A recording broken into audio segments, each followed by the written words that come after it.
과거에는 전세라는 것이 서민 주거였는데 이제 저도 지금은 모르겠고, 그래서 물론 이제 서민 주거처럼 이제 보여지면서 키웠었던 것이 2000년대 초반인데 2010년대부터는 전세 대출을 해주면서 그 위험도가 높아졌고요. 은행이 그 위험도만큼 관리를 해야 되는 그런 시기가 된 것 같습니다.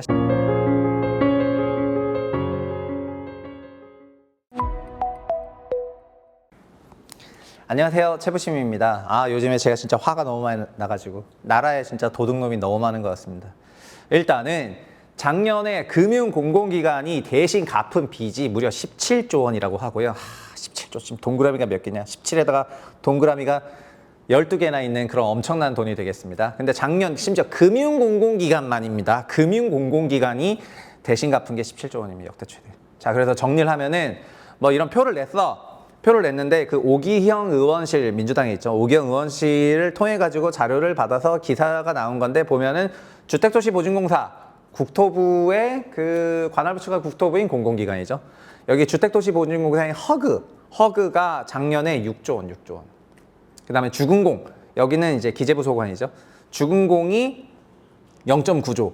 그러니까 봐라, 이것이 바로 국토부 공무원과 기재부 공무원의 실력 차이다. 이게 바로 너만의 눈높이다. 약간 이런 게 있는 건데, 그리고 이거 말고 서울보증도 1.1조고요. 서민금융진흥원 또 1.5조. 서민금융진흥원 아시는 분 있습니까? 일단 서민금융진흥원에서 또 1.5조 있고요. 신용보증기금에서 이제 신보죠. 신보에서 3조. 그다음 지역신보, 또 지역신보가 있어. 여기서 또 2조 4천억. 그다음에 기술보증 1조 1천억. 신보나 지역신보나 기술보증은 그렇다 치고 어쨌든 주택 관련한 그 기관의 대입변제 금액이 너무 커. 그래서 제가 이거 너무 짜증이 나가지고 직접 표를 한번 그려봤는데, 보시면은 오렌지색 선은 뭐냐면은 주택도시보증공사랑 주근공 두 개 기관 비중이 몇 프로냐인 건데, 2019년, 2020년, 2021년 전체로 보시면은 13개 기관 합이 6조 원도 안 돼요. 그러다 2022년까지. 근데 2022년 하반기부터 전세 사기 있었죠? 그 전세 사기 있고 나서 2023년에 뻥 뛰어가지고 13조 8천억이 됐고, 작년에 16조 3천억이 된 건데, 13개 금융기관의 하반기까지 다 합치면 17조가 넘을 거다, 이렇게 기사가 난 겁니다. 그리고 지금 주근공이랑 주도부 두 개 공공기관이 전체 공공기관의 그 금융공공기관의 대입변제 금액의 45% 수준이 되는 거예요. 그러니까 서울보증까지 더하면은 50% 정도에 육박한데, 이게 맞냐 이겁니다. 그게 보시면은 오기영 의원실에서 이런 얘기를 합니다. 2023년부터 보증기관들의 대입변제 급증이 너무 커질 것 같아서 자기가 경고했는데 정부가 최근에서야 대책을 조금씩 발표하더라. 그래서 자기가 봤을 때는 은행들이 수십조 원의 이자 이익을 얻고 있으니까 은행들의 위험 부담을 늘려야 된다, 이런 얘기를 했는데, 이게 은행은 마치 땅 파서 장사하냐?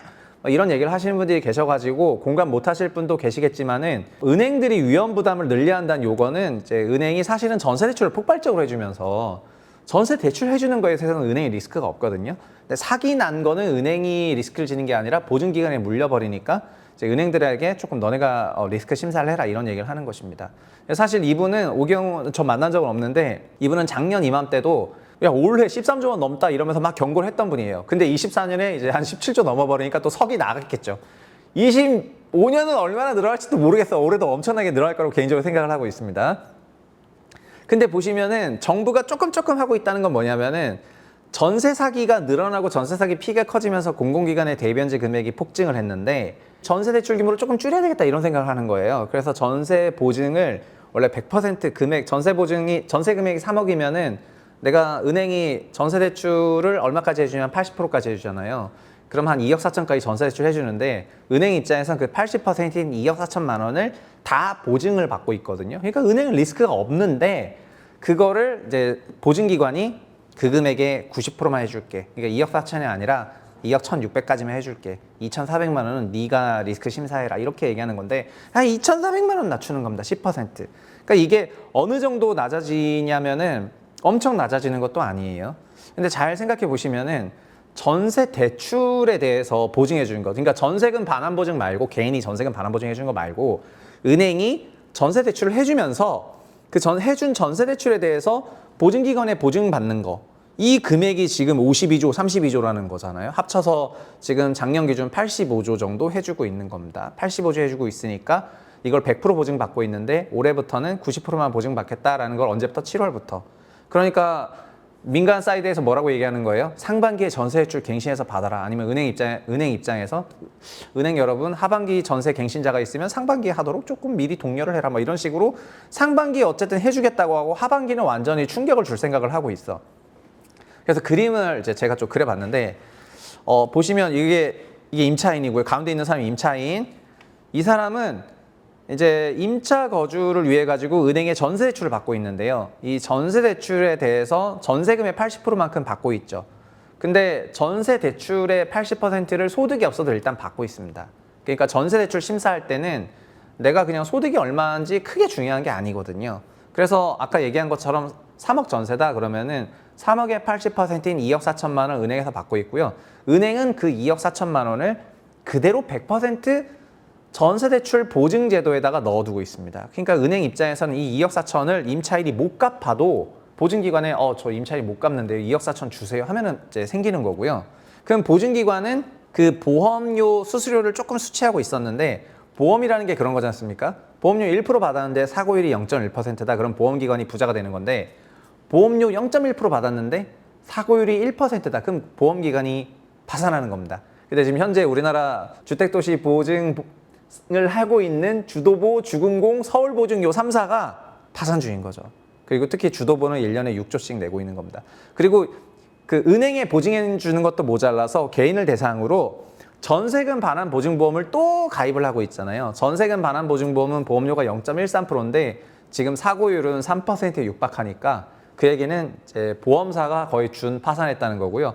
보험사가 근데 공공기관이네. 민간기업이면 파산하면 되는데 보험사가 공공기관이다 보니까 그 공공기관에 자본금 넣고 뭐 하는 거 누가 한다고요? 국토부가 하고 있는데 국토부는 돈이 어디서 나냐? 그거 다 저희 돈이다 이 말입니다. 그럼 우리 돈이 어디로 가고 있다?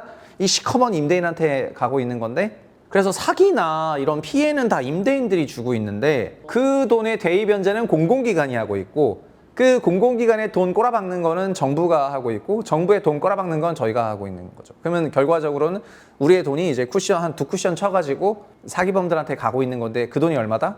그 돈 전체가 사기는 아니에요. 왜냐면 나중에 회수가 되거든요. 그러나 작년에 얼마라고요? 작년에 이 금액만 나 진짜 충격적이네. 주도보, 주금공, 서울보증 합치면은 6조 0.9조 1.2조 7조 원이라는 거잖아요. 7조 원. 나 7조 원이면 진짜 GTX를 새로 깔겠어. 그냥 디노선 정도 새로 깔고도 남는 돈이 7조 원 정도 되는데 저희가 GTX 노선 하나만큼 매년 갖다 바치고 있는 이제 그런 상황입니다. 그래서 그 돈이면은 야 나를 줘라 나를. 죄송합니다. 요즘에 돈독이 올라가지고 하여튼 그렇고요. 그 다음에 전세 대출 확대가 갭투기의 자양분이라는 거를 이제는 이제 많은 사람들이 인식을 하고 있습니다. 그래서 과거에는 전세라는 것이 서민 주거였는데 이제 저도 지금은 모르겠고 그래서 물론 이제 서민 주거처럼 이제 보여지면서 키웠었던 것이 2000년대 초반인데 2010년대부터는 전세 대출을 해주면서 그 위험도가 높아졌고요. 은행이 그 위험도만큼 관리를 해야 되는 그런 시기가 된 것 같습니다. 실제로 전세 사기 피해를 입으신 분들이 시위하는 그 현장을 나가보면은 전세출 증가가 갭투기 자양분이고 전세출 보증보험 관리감독 다 강화해라 이런 얘기를 다 하거든요. 근데 이런 얘기를 이제 금융부처 사람들이나 이런 사람들은 지금 귀를 막고 그냥 무시하고 있는 그런 상황이고요. 그런 사이에서 저희 주머니에서 연간 7조 원씩 전세 관련한 그런 대의변제 금액이 그 사기꾼들한테 가고 있는 겁니다. 대한민국 사기 공화국이야. 오늘 여기까지 하겠습니다. 나라의 도둑놈이 너무 많은 것 같습니다. 감사합니다.